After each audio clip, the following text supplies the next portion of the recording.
आदमी भारत में हैं, जिनके मैं पैर भी छूता हूं, गुरु भी मानता हूं, दोस्त भी मानता हूं। जब उन्होंने सारे तार जोड़े तब मेरे पास कुछ इंफॉर्मेशन थी, जब उनको जोड़ा तो तब पता चला कि ये कहानी हुई कहां पर है। आप 26/11 को किसी पाकिस्तान से आए हुए आदमी का हमला मानते हैं, यह बिल्कुल गलत है। जब राष्ट्रों के खिलाफ, जब बड़े बड़े आदमियों के खिलाफ कोई साजिश रची जाती है तो साजिश रचने वाला नहीं पकड़ में आता है, साजिश को इंप्लीमेंट करने वाले को समय से पहले मार दिया जाता है। 2008 की घटना है, ये मुंबई में इसलिए कह रहा हूं कि अभी 4 दिन पहले ही वो घटना निकली है। अगर आप उस सच्चाई को नहीं समझेंगे, उन तथ्यों को नहीं समझेंगे तो ऐसी घटना होती रहेगी। 26/11 में वो जो मुल्क है जिसके ऊपर कूड़ा डालने से आप साफ नहीं हो जाएंगे, वो तो पैदा ही इसी काम के लिए हुआ था। अपने लोगों के बीच में ढूंढिए कि कौन कौन शामिल था उसमें। बहुत प्लानिंग के साथ 4 महीने पहले भारत की आंतरिक सुरक्षा की जिम्मेदारी किसके ऊपर होती है? गृह मंत्रालय के ऊपर। गृह मंत्री से सबसे नीचे कौन होता है? गृह सचिव। जब आपके नेता ही उस षड्यंत्र के हिस्से हो तो आपको अंदाजा होगा कैसे? 4 महीने पहले यह प्लानिंग बनी कि भारत और पाकिस्तान के बीच में बातचीत होनी है और 24 नवंबर को एक डेलीगेशन भारत के गृह सचिव मधुकर गुप्ता साहब की अंडर में, पूरा जो हमारा वॉर रूम होता है, जब कोई आंतरिक दुर्घटना हो, जब कोई आंतरिक गड़बड़ी हो तो जो सुरक्षा का एपरेटस होता है, जो वॉर रूम होता है, जहां तैयारी की जाती है कि आंतरिक कोई बड़ी घटना हो गई हो तो उसको कैसे निपटा जाए, वो पूरा का पूरा वॉर रूम में जितने भी ऐसे इंपॉर्टेंट लोग थे सब उस डेलीगेशन में 24 नवंबर को पाकिस्तान गए हुए थे। उसमें एक अफसर था, उनका नाम कभी सार्वजनिक मंचों से नहीं लेता, वो भी उसमें थे। वो भी वहां गए और उसके बाद उनको कुछ शक हुआ। उन्होंने वहां से वापस लौटने की अपनी जिद की कि मैं वापस आना चाहता हूं। और एक पहाड़ी है जिसे मरी कहते हैं, जहां बहुत बड़ा अच्छा खूबसूरत सा हिल स्टेशन है। वहां की सरकार ने आपके डेलीगेशन से कहा कि हम चाहते हैं कि आप एक दिन हमारी मेहमान नवाजी को भी एक्सेप्ट करें, और सबको आप मरी ले गए। मरी में भारत का पूरा डेलीगेशन बैठा हुआ था और वहां पर जो जैमर सिस्टम था वहां से कोई कम्युनिकेशन नहीं हो सकता था। पूरा डेलीगेशन भारत का 26 नवंबर को वहां बैठा हुआ था। अंदाजा नहीं था किसी को, और किसी को इस पे शक ना हो, पाकिस्तान का फॉरेन मिनिस्टर दिल्ली में बैठा हुआ था, पत्रकारों से वार्ता कर रहा था। सब कुछ सामान्य लगने वाले माहौल था कि सब कुछ सामान्य लगे। फॉरेन मिनिस्टर यहां बैठा है, हमारा इंटरनल ऑपरेटर्स वहां बैठा है, कोई कम्युनिकेशन नहीं होता। एक आदमी जिसको हल्का सा डाउट था उसे आपने पकड़ा और मालूम है उसे क्या किया? वो ये जानता था कि ये न बोले, उनको पता था कि इसको अंदाजा हो गया तो मार सकते नहीं थे क्योंकि अफसर बड़ा था। तो मालूम है उसे क्या कह के फंसाया गया? गुजरात के चीफ मिनिस्टर, यह कहा गया कि तुम्हें सिर्फ इतना कहना है कि मैं इशरत जहां का एनकाउंटर का आदेश सीएम के ऑफिस से आया था। उसने कहा मैं ये नहीं करूंगा। 5 साल तक वो आदमी जेल में रहा, क्योंकि वो मुंह न खोले इसलिए जेल में रहा। इसलिए करकरे साहब को किसने गोली मारी ये रहस्य नहीं बताया इस देश ने, कि जिस कार में बैठे थे पीछे से गोली मारी किसने उनके? क्या उस कार में कोई पाकिस्तान के लोग बैठे थे? कौन थे वो लोग?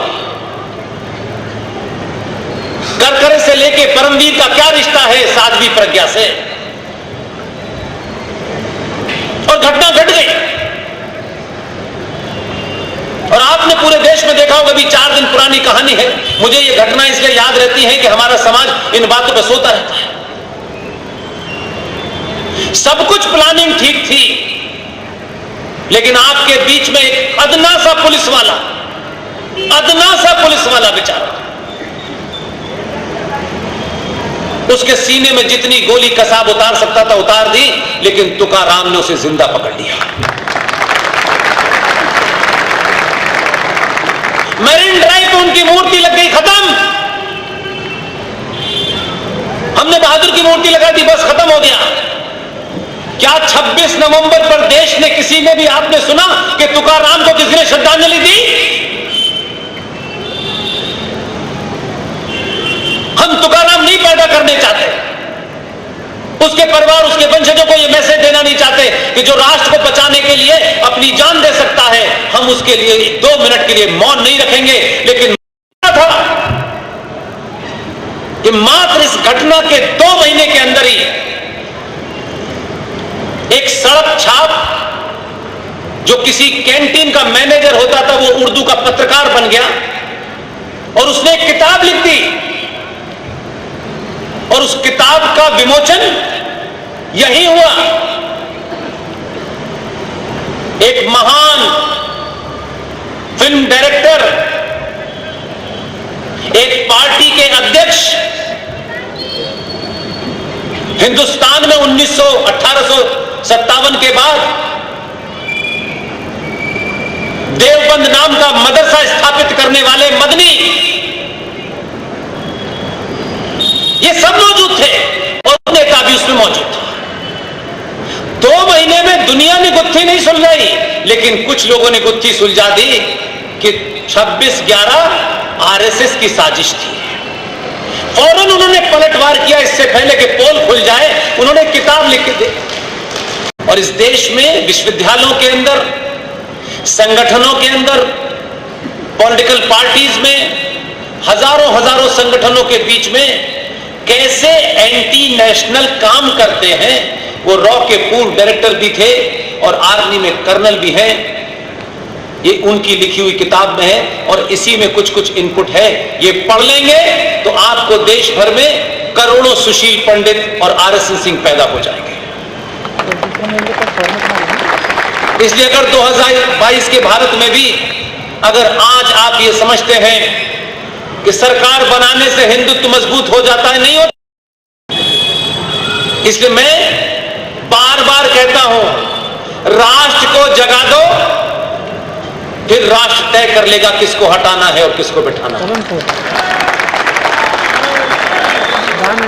इसलिए दुख है मुझे, जो काम जिसको करना चाहिए था वो नहीं किया, ईमानदारी से नहीं किया। इसलिए कुछ लोग मुझसे नाराज हो जाते हैं कि मंचों से आकर के अपनी बात स्पष्टता से कह देता हूं। उसमें साधु हो, संत हो, कोई हो, वो मेरे लिए भी उतने ही पूजनीय जिसने सबके लिए है। लेकिन अगर मैं महात्मा गांधी के बारे में बात कर रहा हूं तो तथ्यों पे बात कर रहा हूं, और आपके बारे में बात करूंगा तो भी तथ्यों पे बात करूंगा, क्योंकि ना मेरी कोई निजी दोस्ती है, ना कोई निजी दुश्मनी है आपसे, बिल्कुल भी नहीं। इसलिए ये घटनाएं हर चौराहे गली गली हो रही, क्योंकि हम अपनी भूमिका तय नहीं कर पा रहे। हम चाहते हैं हमारी लड़ाई कोई और लड़े। इसलिए कभी अंकिता होती है, कभी निकिता होती है, कभी रूपेश पांडे होता है, अभी श्रद्धा हो गई। ये घटनाएं मात्र आपके लिए एक दिन की खबर बनती हैं और फिर दूसरी घटना हो जाती है, आप फिर पढ़ते हैं, आगे चले जाते हैं। जिंदा समाज, अगर घटना 100 साल पहले घटी होती है तो 100 साल पहले ही उसका ऐसा इंतजाम करते हैं कि अगले 1000 साल तक कोई हिम्मत ना करे। लेकिन आप नहीं कर रहे। आप फेसबुक पर लिख करके, चिंता जाहिर करके, ग्रुप बना करके बस बात खत्म हो जाती है। हम महाभारत की बात करेंगे, रामायण की बात करेंगे, लेकिन न रामायण से सीखना चाहते और न महाभारत से सीखना चाहते, न गीता से सीखना चाहते। हम किसी ने नहीं सीखेंगे, क्योंकि उसके सीखने में मुझे से किसी लड़की को गिरा देता है, पता ही नहीं चलता। रोज घटनाएं इस देश में हो रही है, लेकिन हमें क्या फर्क पड़ता है, क्योंकि हमारे घर थोड़ी नहीं हो रही है, हमारी कास्ट की, हमारी जाति की थोड़ी नहीं है। हम इस चिंता में मग्न हैं, लेकिन धीरे धीरे ये आग आपके घर पहुंच रही है, आपको एहसास नहीं। किसी बीमारी से भागने से बीमारी नहीं जाती, उस बीमारी का सामना करना पड़ता है। अगर कुछ लोगों को यह पागलपन सवार हो गया है कि वो गर्दन काट कर ही दुनिया को डरा सकते हैं, तो मुझे आपको कृष्ण भगवान ने क्या कहा था मैं नहीं जानता। भगवान राम जो बहुत आदर्श थे, वो भी सन्यास के वक्त अटैची भर के कपड़े लेके नहीं गए थे। भगवान राम अपने तन पे एक कपड़ा पहने थे और धनुष बाण लेके गए थे। राम वहां पर चिड़िया मारने के लिए नहीं गए थे, उनको मालूम था जंगल के रास्ते में अधर्मी और जिहादी मिलेंगे, उसका नाश सिर्फ इसी से होगा, बातों से नहीं होगा, मंत्रों से नहीं होगा, पूजा से नहीं होगा। और जिन भगवान राम को इतना आदर्श मानते हैं, मर्यादा पुरुषोत्तम राम कहते हैं, उन्हीं राम ने संयम रखा, लेकिन जब उनके संयम का इम्तिहान लेने की कोशिश की तो समुद्र ने रास्ता नहीं दिया, और जब उसने रास्ता नहीं दिया तब उन्होंने धनुष बाण ताना, और फिर उसके बाद समुद्र ने कहा, ए प्रभु आप रास्ता ले लीजिए। ये एक ही लाइन में कह सकता हूं इस बात को, भक्ति करना अच्छी बात है, लेकिन ध्यान रखिए भक्ति जब भी हो सकती है जब बीच बीच में शक्ति का प्रदर्शन हो।